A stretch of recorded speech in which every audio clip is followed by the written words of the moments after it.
Good morning, ladies and gentlemen, and welcome to the Spirit AeroSystems Holdings, Inc. fourth quarter and full year 2023 earnings conference call. My name is Brika, and I will be your coordinator today.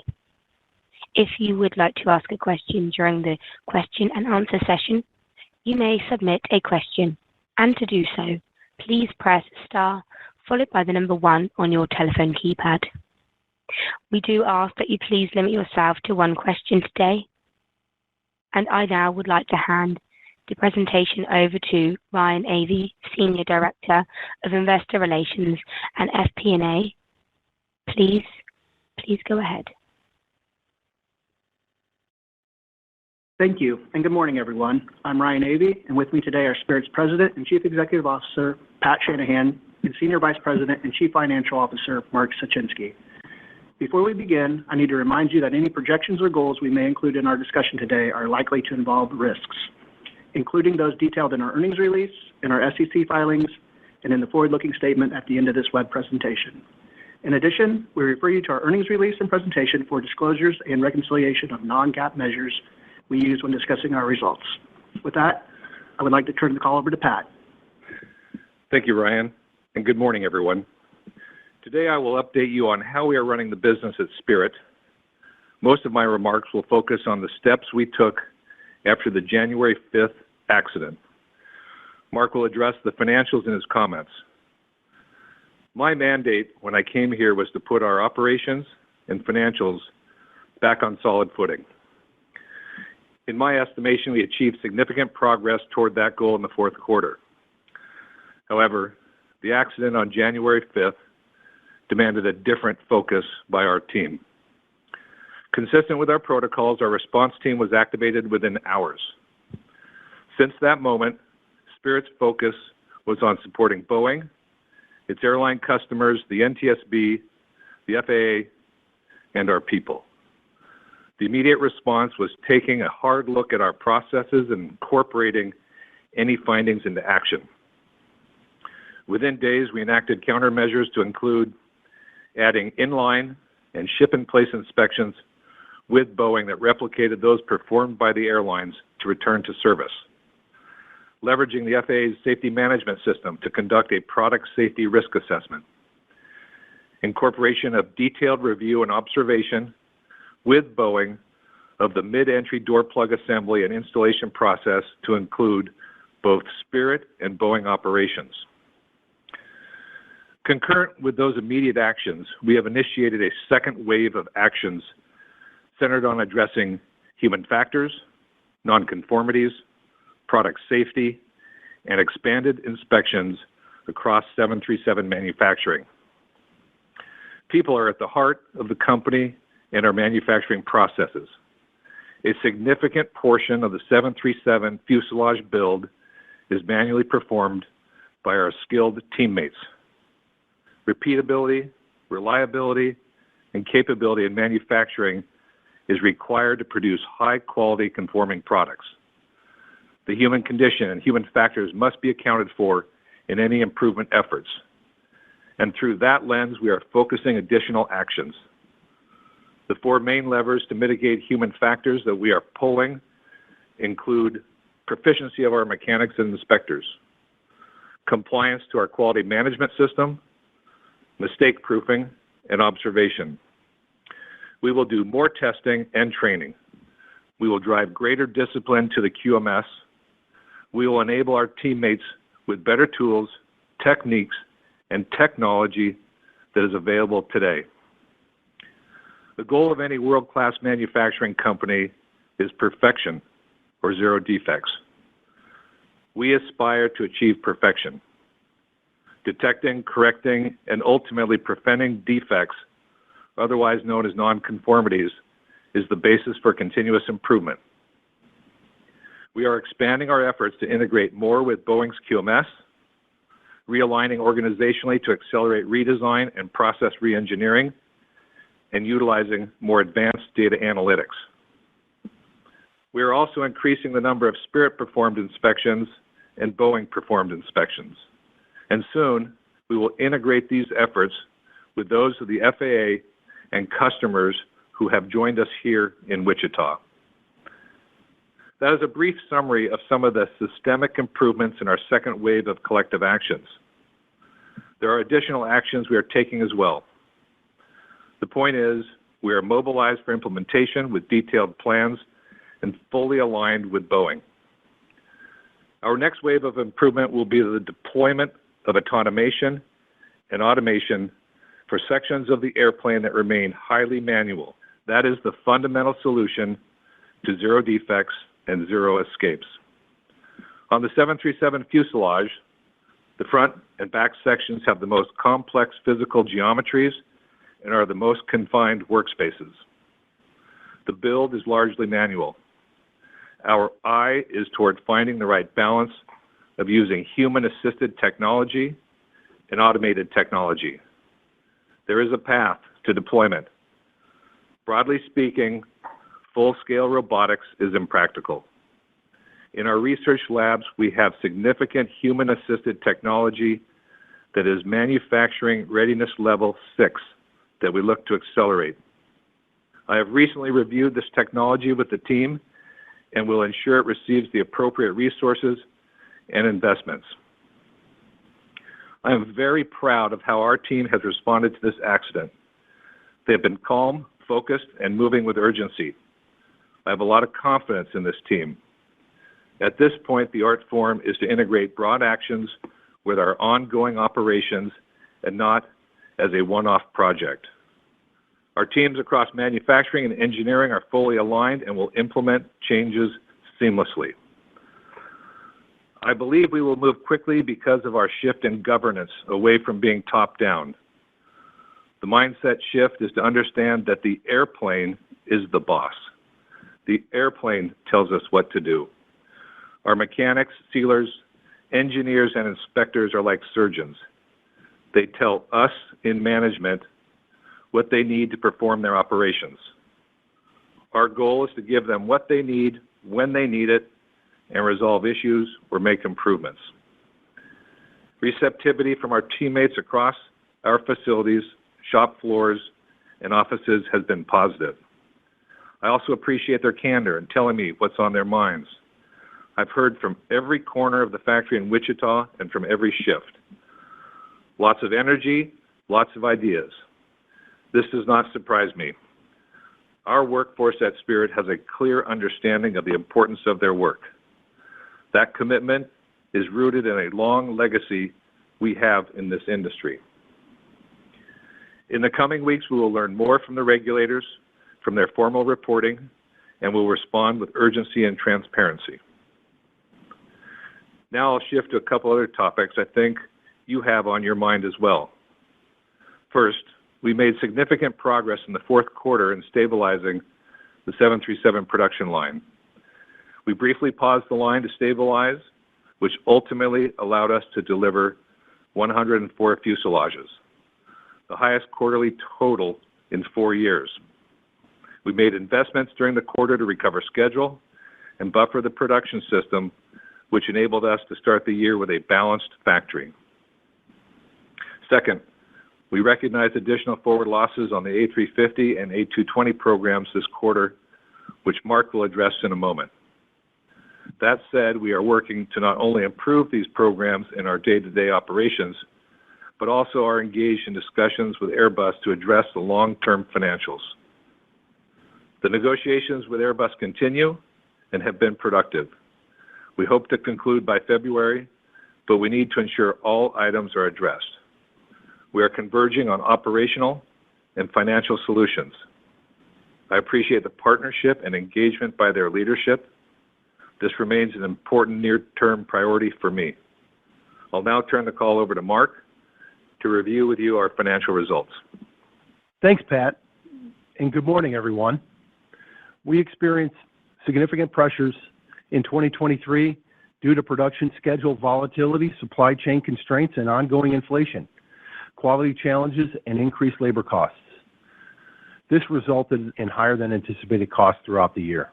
However, we also accomplished some major milestones during the year, including reaching a contractual resolution with our largest union, bringing Pat on board to lead Spirit's recovery and executing a favorable agreement with our largest customer. We also did a debt refinance and a capital raise, which strengthened our capital structure and increased production rates across many of our major programs. While we expect some of these pressures from 2023 to continue into 2024, we enter the year strongly focused on execution to stabilize and strengthen Spirit both operationally and financially.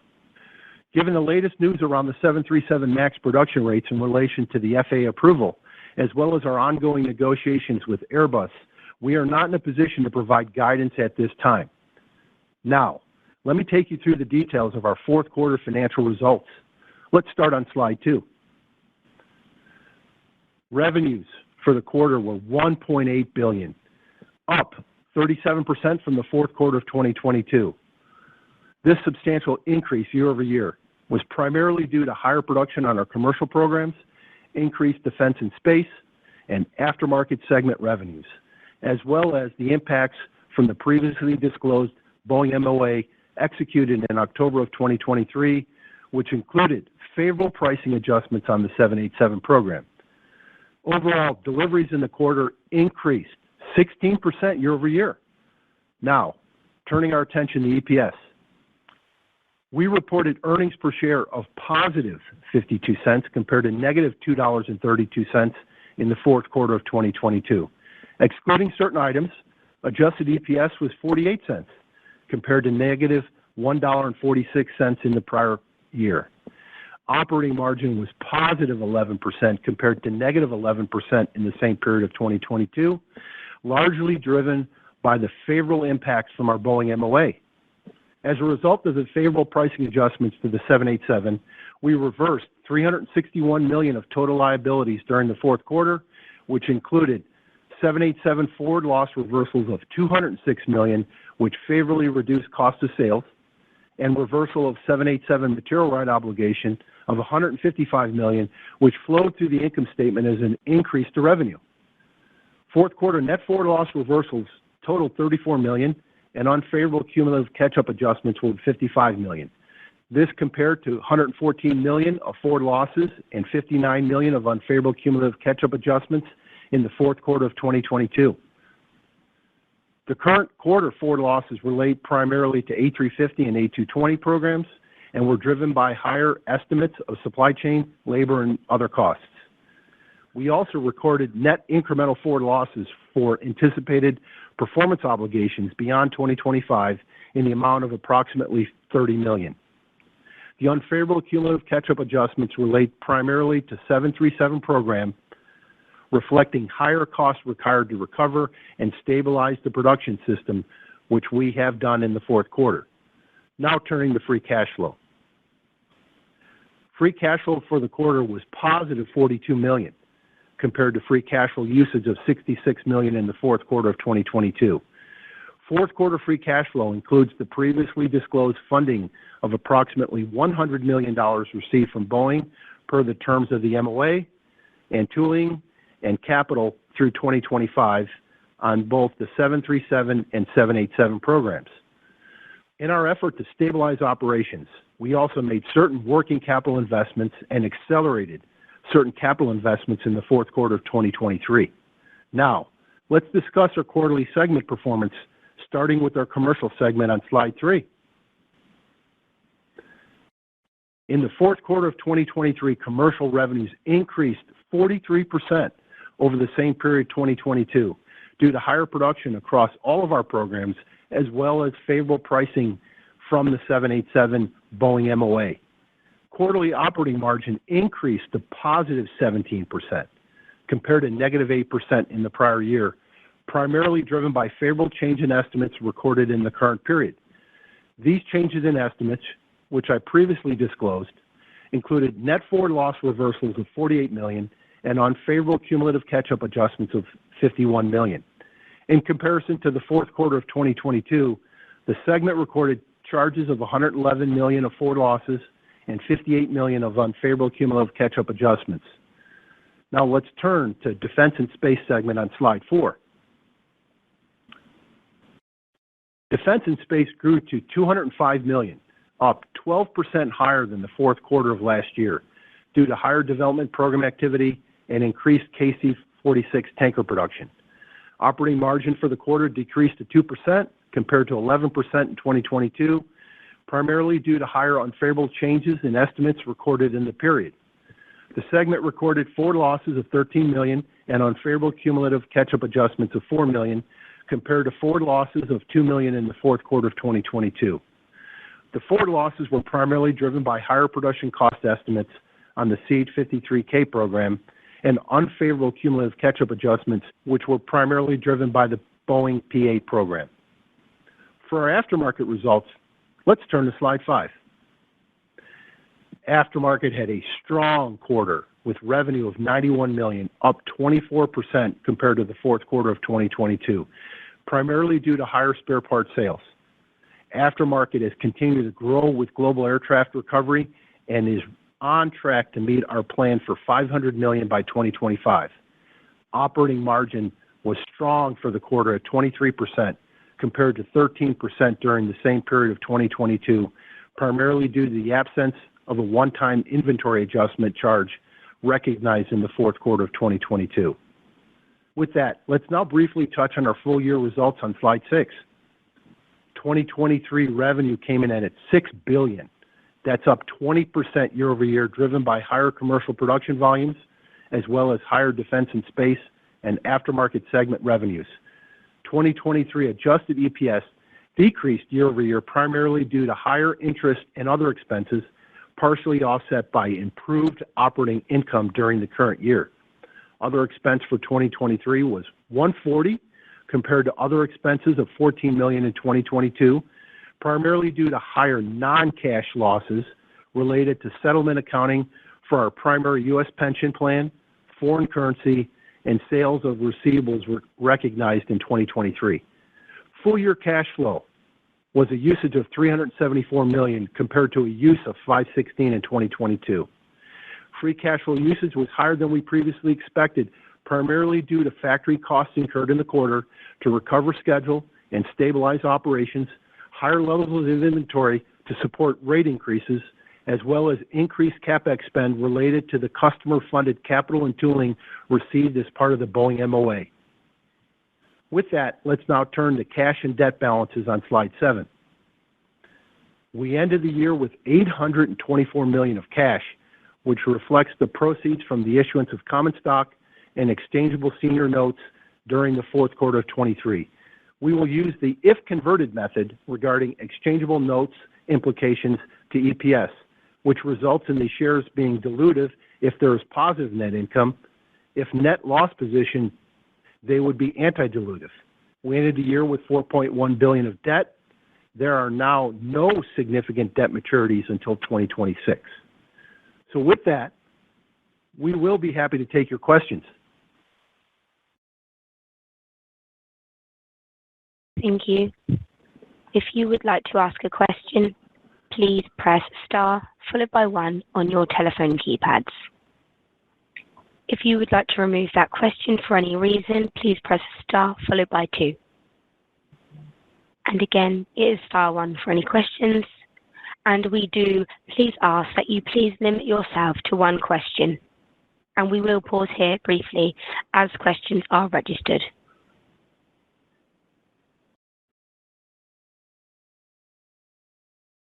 We have the first question on the phone lines from Seth Seifman of JP Morgan. Hey, thanks very much, and good morning, everyone. Pat, thanks very much for the comments at the beginning of the call. I guess maybe to level set a bit where 737 is right now. You talked about stabilizing the factory in the fourth quarter. Does that mean stabilizing at a production of 38 a month? And if we took it as a given that it's up to the FAA now when that rate will move higher, but if we took it as a given that that's the rate for 2024, that Spirit is now in a place to produce at that rate through the year, and that what we saw, what we've read about over the past few weeks since the Alaska accident, and specifically yesterday with the latest misdrilling issues and Boeing's effort to cut down on traveled work, do you still kind of consider the factory to be stabilized at 38 a month? Yeah, good morning, Seth. I would tell you that we are cycling at 42 a month, but building at 38 a month. And by that, I mean we have a production schedule that allows us to have buffer days, and it's our means of testing our ability to go up in rate. And those buffer days allow the factory to, when we talk about stability, minimize traveled work, have everybody stay in position. So, from that standpoint, we're in a good position, and we'll take our guidance from Boeing as to how to adjust our schedules if necessary. Maybe I'll just address those two non-conforming holes.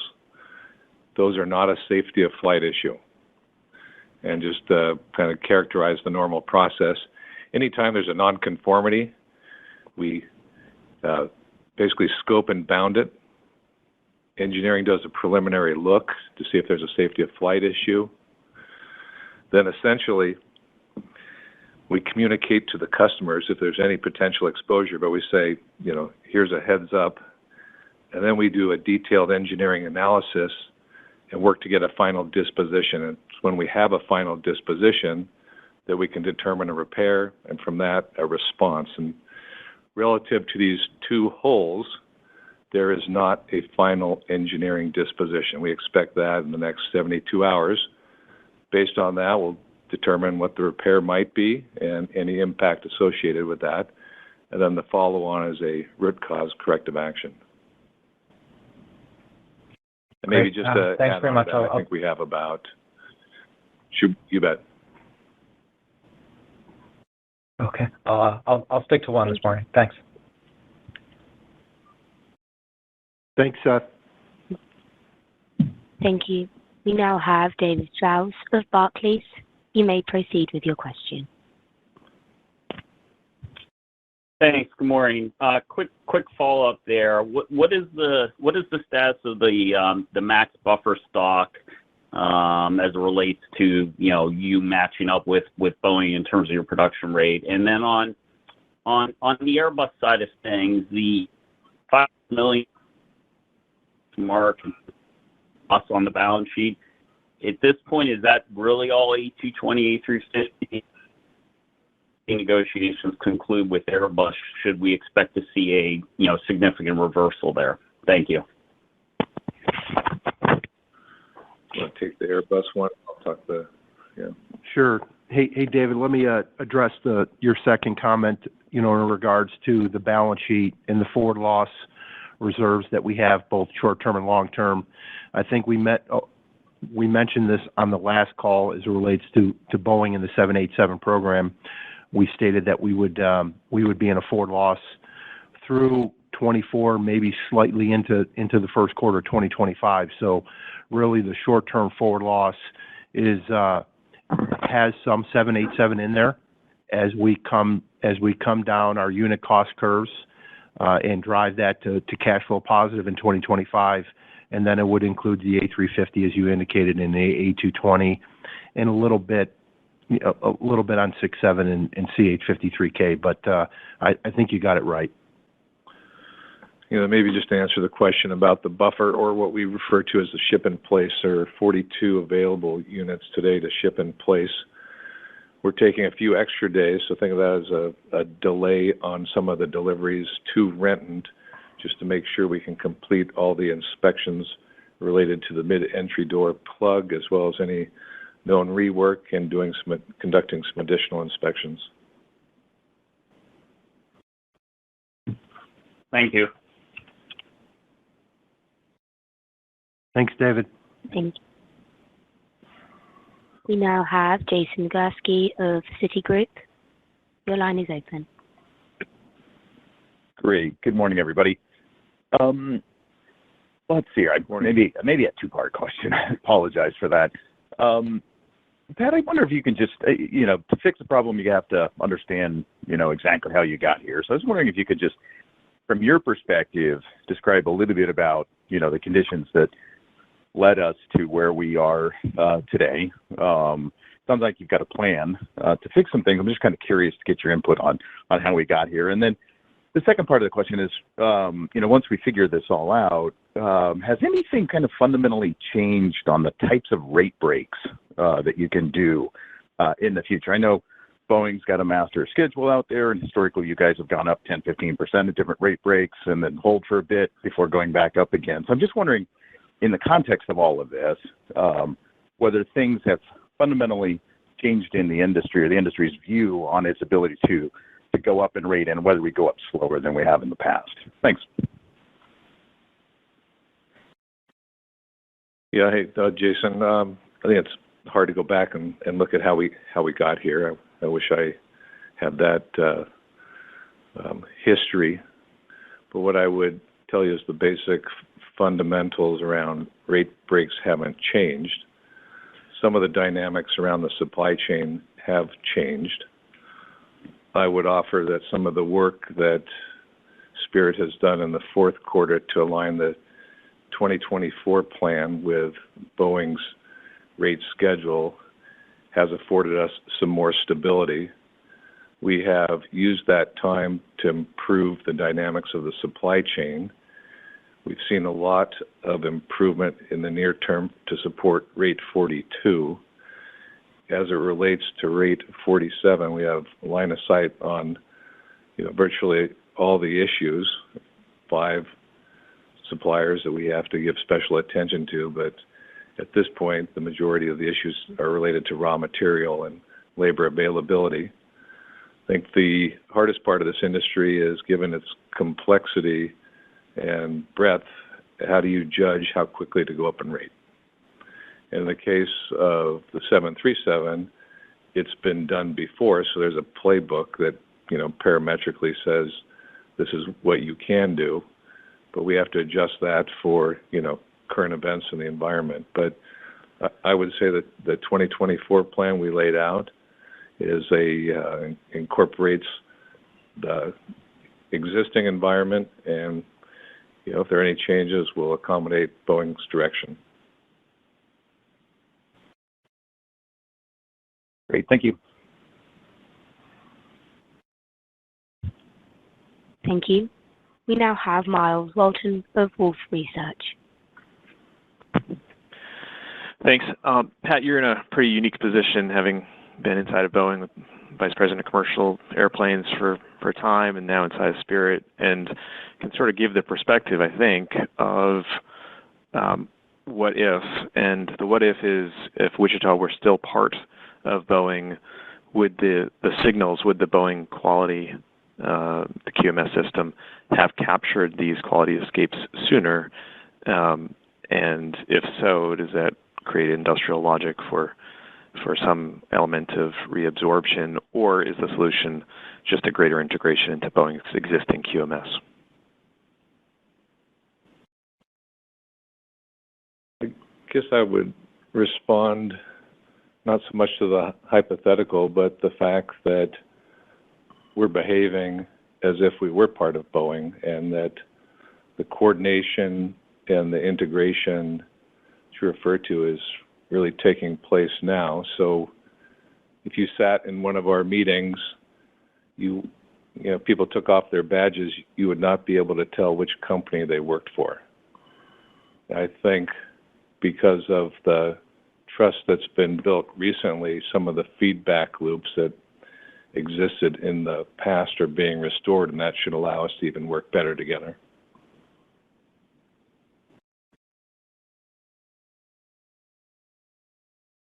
So just to clarify though, Pat, is that a change of behavior, the tightness of the feedback loop, or is that a reflection of what's always been the case? Yeah, I think as a result of the MOA, and the shedding of the financial constraints, it opened up the aperture to really work more seamlessly together, and we're seeing that. And I think we're surprised every single day how much more quickly people are working shoulder to shoulder. So I think the MOA was a big change that allowed us to increase the integration between the two companies. Okay. All right. I'll stick to one. Thank you. Welcome. We now have Sheila Kahyaoglu from Jefferies. You may proceed. Good morning, guys. Thank you. Pat, if I could ask you, in just its current state, how do we think about the 737 cash profile per ship set, just given potentially additional costs this year? How does that change with a rate break in 25 if the FAA does also limit you guys at 38 a cap? I'm not sure. And then into 26, the free cash flow per ship set, just given the step down. So just cash profile of the MAX. Yeah, Sheila, I'm just trying to think. Yeah, no. I mean, obviously when you go up in rates, you can distribute the overhead, more broadly. The fundamentals of the things that we're doing in terms of improving cash flow are, cost reduction, and a lot of that's through, productivity or improvement in quality. So those things aren't going to change. We've built a plan around achieving support labor or support, I'll say, costs that mirrors our performance in 2018. We're working to that regardless of a change in direction from Boeing. So that might dampen a bit. Indirect costs, we're going after the same way. Probably the one that wouldn't be affected by rate is working capital, because we just need to optimize that, to a much larger degree. Last year we were anticipating being at a much higher rate, so there's a real opportunity there regardless of where the rates, stabilize at.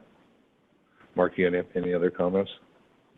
No, I think you hit it, Pat. Obviously, Sheila, as you go up in rate, you get the leverage from the higher production rates from an absorption standpoint. But at the end of the day, I think the key here is as we look over the next couple of years, it's about operating the factories efficiently, leaning it out, working on flow, working on the items that Pat talked about, and he's got the teams really rallied around that, and so we're really excited over the next couple of years as we go up in rate to see that financial benefits of those production rates through the variety of actions that we're working on, including focusing on improving overall quality. So we do think over the next couple of years we'll continue to drive our unit costs down and take advantage of the higher production rates.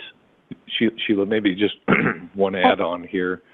I think we have to think about the supply chain. I mean, I think that's the one that if we do change production rates, we have to figure out, what do we do with, with the things that we've already ordered? How do we keep them healthy so that as things get corrected, we can go back to building fuselages? So I think that would be the one we still need to sort through. And just to follow up, given the MAX is the biggest driver of your free cash flow, do you expect free cash flow to be positive in 24 without giving any guidance? Sheila, let me just address that. I think what I would tell you is, with the question marks around the production rate increases in front of us that we had previously planned in 24, the Airbus negotiations, and then just trying to assess what additional costs may come as it relates to quality and the regulatory oversight. As we said in our press release, we're not in a position to talk about cash flow. We know that it's an important aspect of our business here, and I'm not trying to avoid the topic. We're working really hard to improve the overall business financially, but give us a little time to digest the current situation here, and in the coming months, we'll be able to give you the answers that you guys are looking for. But I think we need a little bit more certainty. There's still too much uncertainty here for us to really dial this dial this in and give you a more direct and concrete answer. So more to come. It's not now, but give us a little while and we'll be able to address those questions. Sure. Thank you. Thank you. Thank you. We now have Scott Deuschle from Deutsche Bank. Hey, good morning. Pat, have you priced your content on B-21 yet?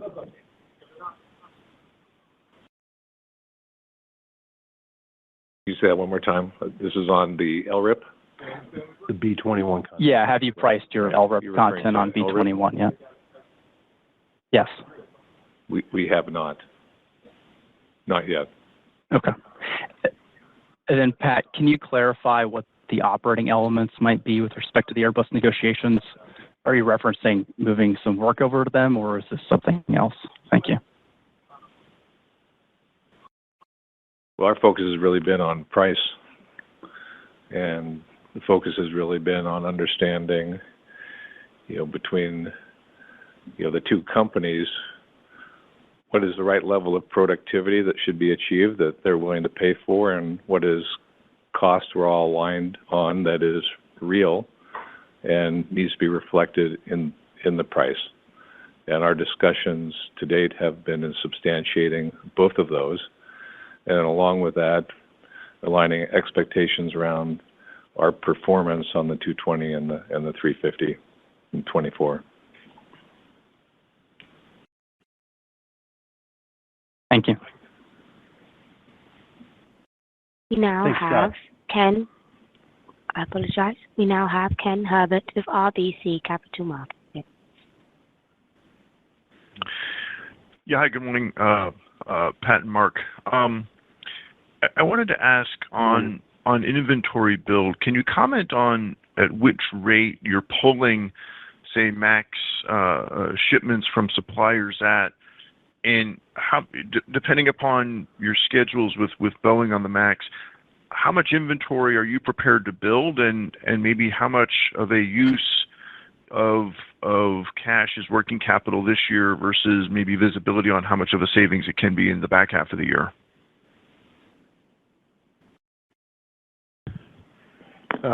Thanks, Ken. Let me take that one. I think Pat briefly mentioned it. As we move through 2023, we had expected to be at a higher rate at this point in time. We'd expected to deliver more than we finished the year out at, and so we built inventory, throughout the year and ordered inventory from our suppliers in anticipation of that.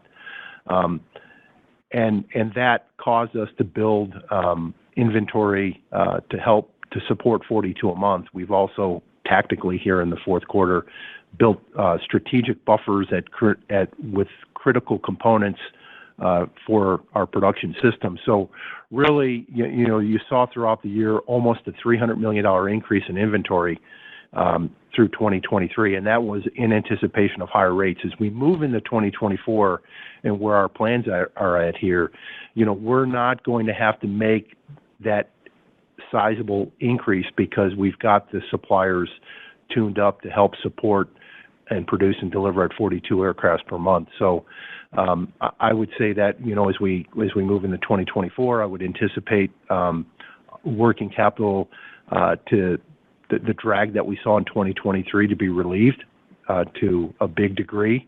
And so, I think in summary, suppliers are delivering to us at 42. Pat talked about what our factory cycling to. And so, our goal here is to really optimize the working capital as we stabilize the factory. And we think that there's some work for us to go do there. And we think that, as we move forward here, that will create a bit of a tailwind to our free cash flow.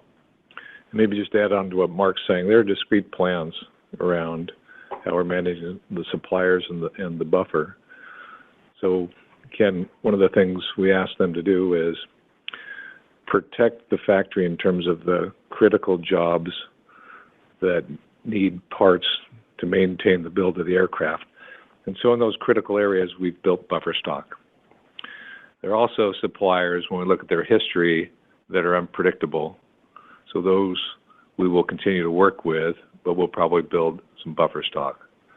Then there are the highly reliable, consistent suppliers where we need to maximize inventory turns, and the teams are taking those, bleeding down the inventory and trying to balance the supplier's bill. We don't want to turn them off and starve them. At the same time, we've got to kind of optimize way to get our inventory turns up. So it's a dance, and the teams are able to do, pull 10 levers, whereas in the past I think it was just one, order all the parts. So I expect to see a real improvement in 2024.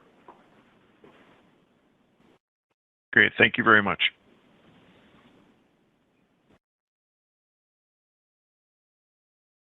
We now have Doug Harned of Bernstein. Good morning. Thank you. Good morning. Pat, when you talked about the process redesign, introducing automation as some of the things you're doing to deal with the quality escapes across the company, but I think of this on really two time scales, and that can be, and some of those things can be longer term, but at the same time, you have issues that may already be in things that have been done, like the misdrilled holes that came up over the weekend. There's a lot of concern that there could be another incident like the Alaska MAX 9 incident. How do you make sure that as you do the broader redesign, you can also identify any situations that might be an issue in things that have already been essentially produced? Yep. No, good. Thank you for that question. And I remember the last call you asked me about just the overall quality, and maybe we can expand into that. I think the short answer to that question is our quality management system really looks at product quality. The FAA's safety management system looks at product safety. So our first look at the 37 has been through the product safety lens. And maybe just in parallel, I think what you'll find is that there, if we drew a Venn diagram, there'd be a lot of overlap between the safety management system, risk assessment, and feedback on nonconformities for our QMS. But our first priority has been to look through the product safety lens. We have 4 discrete categories that we're evaluating. If you look at the installation plans that we have that direct how a 737 fuselage is built, there are 2,300. Through this lens of product safety, we've distilled it down to 200 that we're going through and doing a detailed examination of, to include observations of the mechanics and a review by our master mechanic of the build process. That's in parallel, I think, Doug, maybe to this broader question of what are you doing now about quality and what are you doing long term? And the short answer for us at Spirit on quality is less manual, less interpretation, and more inspections. Medium term and long term is more human-assisted equipment and technology, more automation. And when we think about, well, where is the focus? It's where most of the manual work is. It's in the forward and rear sections of the airplane. If you were a mechanic working in there, you'd almost have to be a gymnast. So we're really looking at, well, how do we address the human factors as some of this other technology is bridging to be implemented? And we're very focused in 4 areas. The first is proficiency. We got to test more, we got to train more. The second is compliance, and I always think of Bill Belichick here as, do your job. So part of the compliance piece is people have to show up and do their job. I mean, we will help them do their job, but there's a element of they need to be committed, to personal warranty. The third is there's a lot of things we can do to mistake-proof the build of the aircraft, and probably the last one is observation. It's not just more inspections, but it's our team spending more time on the factory floor. So, that's if you were to come here to our war room and look at our plans, you'd see that we're really trying to address human factors in the near term, prioritized by product safety. And if I can just quickly follow up, is there a way to characterize where you are on this path? I mean, you've now had a chance to be much closer to this over the last few months. Is there a way to characterize when you feel like, at least in the near term here, the issues, the escapes that we have seen, that you've got a really solid handle on it and feel confident in what's being delivered, I guess? Yeah, I mean, that's the question that I think we all wrestle with. How can we predict the future? It's hard. I don't know how to predict it, but some of the things that we just talked about are the best way to do that. So it's here in short order, making real progress and making these things stick, I think will give us the belt and suspenders confidence that we can mitigate this. I'd say the other one is we've been working with Boeing to do more inspections.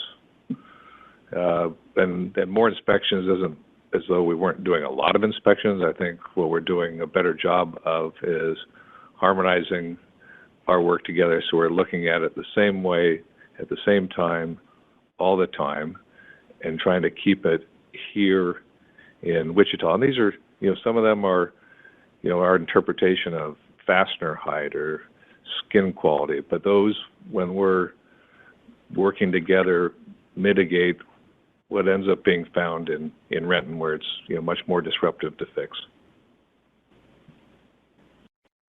Okay, thank you.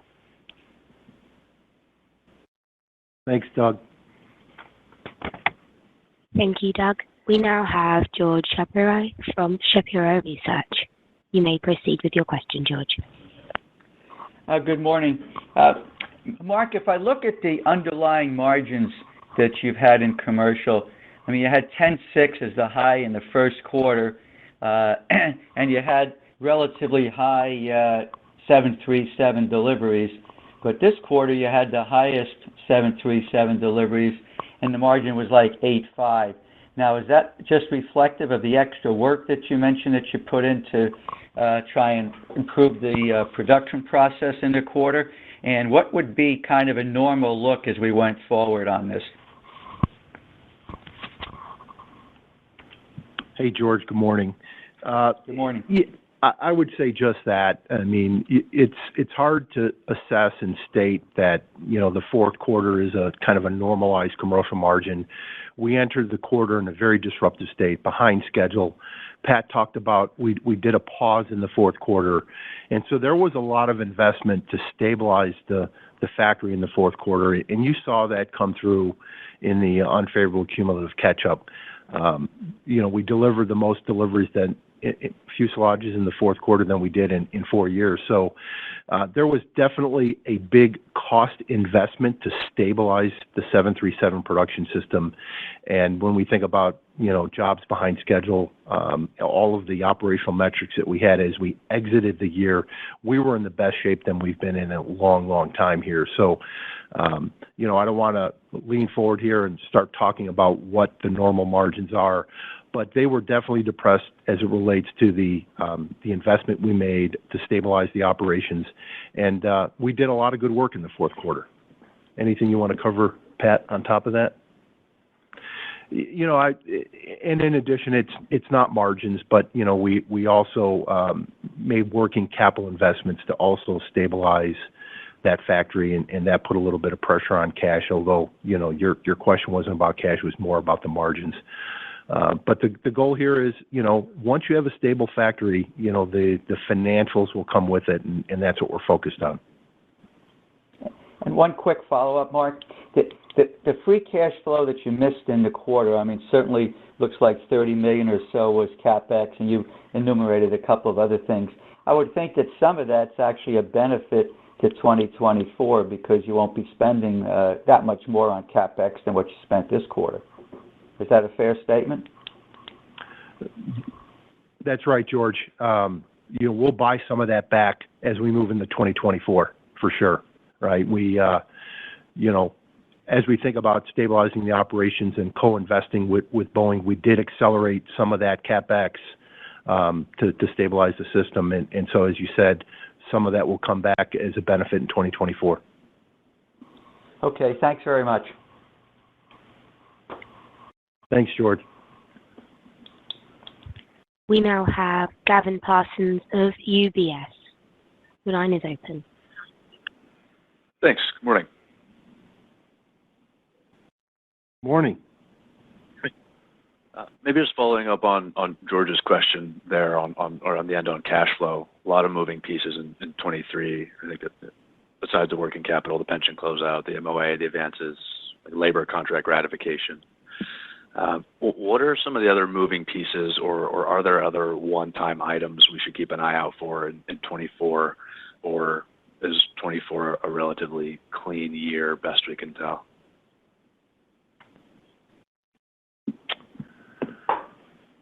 As you said, there was several one-time items, both good and bad, in 2023. As we think about 2024, we're not anticipating, significant one-offs as we stand here today. I think it's about just running the business. We talked about some of the opportunities to improve free cash flow and what are some of the tailwinds. We're working hard. We talked about the operations, but we're also focused on indirect and overhead costs and the working capital side of things. But Gavin, I'm not aware of any of the sizable type items that we saw in 2023 coming back in 2024. Okay, appreciate it. Thank you. Thank you. We now have Noah Poponak from Goldman Sachs. You may proceed. Hey, good morning. Morning. Pat and Mark, what's your latest thinking on your framework of where your free cash flow margin can go in the future, putting any specific year aside, just longer term, at, compared to history at equivalent volumes, right? You used to have a targeted range, and then you've had a targeted range for when volumes are back at certain levels. Is there any kind of new way you're thinking about that as you evaluate where price and cost are shaking out? And then I'm curious also to hear you talk about how you are going through the process of renegotiating pricing while your costs are such a moving target, right? You're at low volumes where you sort of don't even know what the cost per unit is at higher volumes or double the volumes, right? So how are you factoring that in as you go through these customer pricing renegotiations?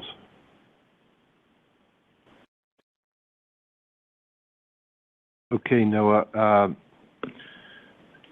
Let me address the second one first. And I understand your point. With fourth quarter here, we just took some additional forward losses, which will put pressure on unit costs as we move forward here. But we've been doing a lot of work as we think about the A220, A350 on our long-term unit costs. We've worked shoulder to shoulder with our customer as it relates to where we are now, what the learning curves look like, what benefits we'll get from optimizing the supply chain over the next 3 or 4 years. We've done a deep dive internally to assess that as best we can based on what we know now. And that is really the information that we're using as we enter the conversations with our customers. And that's the best way that I would describe that on the Airbus side. As it relates to longer term... Maybe I'll just add on to that, Noah. Sure. When we think about, like, the 220, for example, a good portion of the cost reduction, which allows us to get to the right pricing level, comes from a transfer of work. Many of the suppliers that we would transfer the work to this is coming out of the old Bombardier supply chain, are going to Airbus suppliers. And we've jointly evaluated those costs, and Airbus has a significant history with those suppliers. So I feel confident in that cost basis. We also have, fairly good understanding of the cost and productivity curves for assembly, particularly in Belfast. So, and that's really 9 or 10% of the cost. But those learning curves hold true. And I would just say on the 350, there's a history of a higher production. So, that kind of holds as a baseline that we need to get back to, and then there's the normal adjustment for labor and raw material price increases. So I don't think there's with these increased rates that it really creates a different cost estimating basis that we're not familiar with. Okay, that makes sense. Appreciate that. Then to address your first question around long term, I don't want to get into the prediction business, but when you think about what this business generated in the past, I think you're referencing the 7 to 9% margins and $500 to $600 million worth of free cash flow in the future. As we go up to the higher rates, that will obviously help from a revenue and a profitability and a cash flow standpoint. I think we can get back to those levels. There's some headwinds as it relates to some of the inflationary pressures that we talked about before, like the IM contract.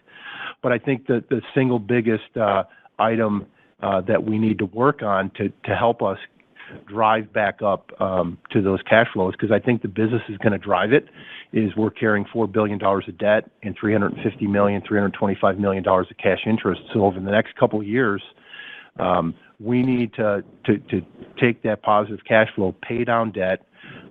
Not only will that help our leverage from a balance sheet standpoint, but it'll get the cash interest drag off the books. And if we can drive that interest back down to our historical measures, we can get back to similar to levels that we've had in the past. Okay. Thanks for the detail. Thanks, Noah.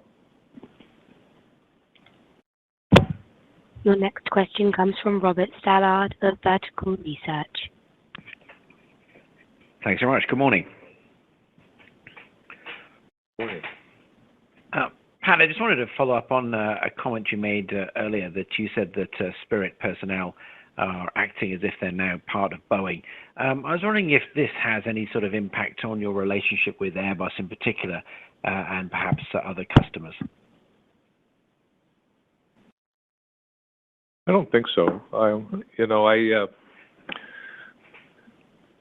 I guess the real difference is I know more people at Boeing than I do at Airbus, but I've quickly come to meet quite a few of the executive leadership through program reviews we've been doing on the 220 and the 350. But my Rolodex isn't as great.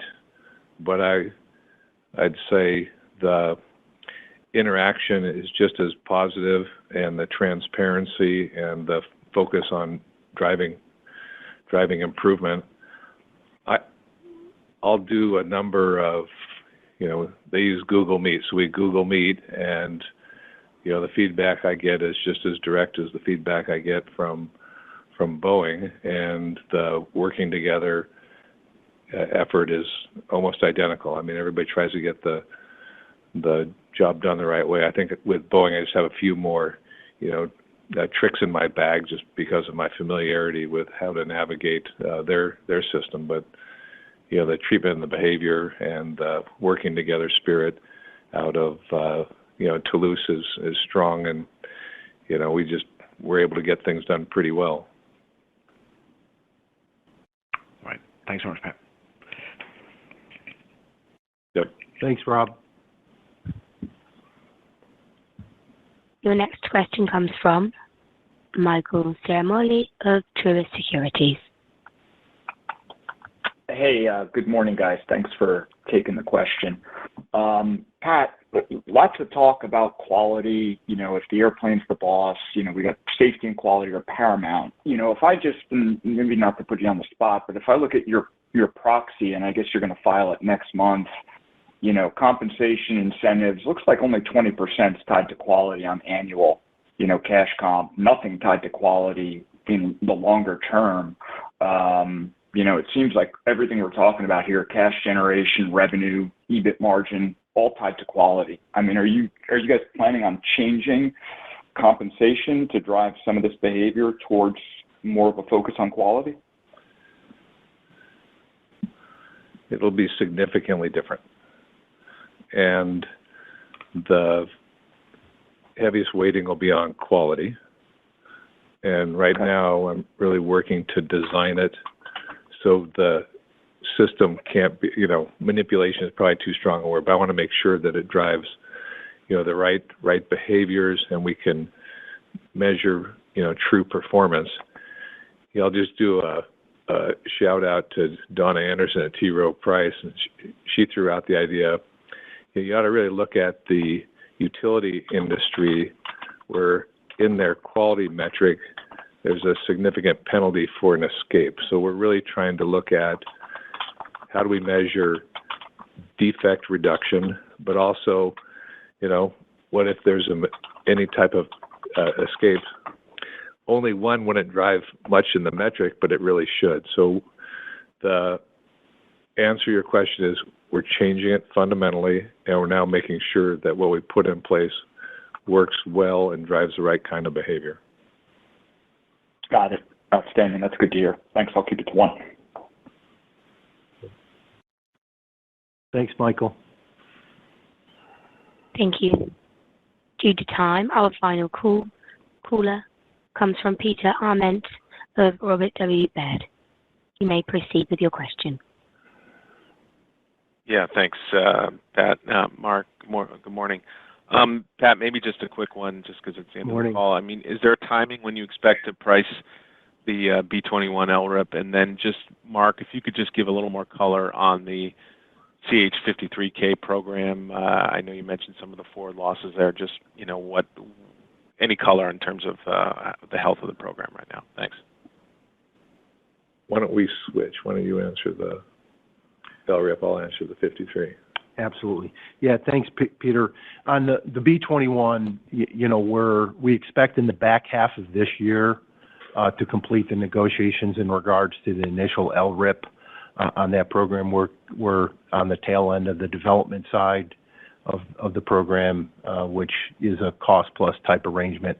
And so we'll be able to report back more on that later in the year. And obviously, you know, when we think about our customers, you know, our goal here is to sign up for contracts that, you know, add value to our company. And so that's what our focus is going to be as we negotiate that contract later in the year. You know, just maybe comment on the CH-53 program. We disappointed Stephanie Hill and our teammates at Lockheed Martin in 23. We're on track to turn that around in 24, and it personally consumes my time every week so we can not only deliver on the airframes we've committed to, but also get to a higher production rate that supports the needs of the Marine Corps. Appreciate all the color. Thanks, Pat. You're welcome. Thank you. I can confirm we have no further questions, and I would like to conclude the call here. Thank you all for joining, and I can confirm the Spirit AeroSystems fourth quarter